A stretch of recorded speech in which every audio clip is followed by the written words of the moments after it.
ардагерлер мен әріптестер, сіздерді отан қорғаушылар және жеңіс күнімен шын жүректен құттықтаймын. Біз бұл күні ардагерлерге және өз өмірін отан қорғауға арнаған антына адал жандарға ерекше құрмет көрсетеміз.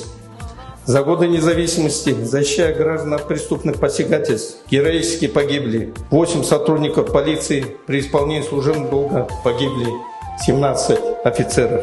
Память о товарищах навечно остается в сердцах полицейских. В мирное время они отдали свою жизнь ради спокойствия и безопасности жителей, оставшихся до конца верными присяге.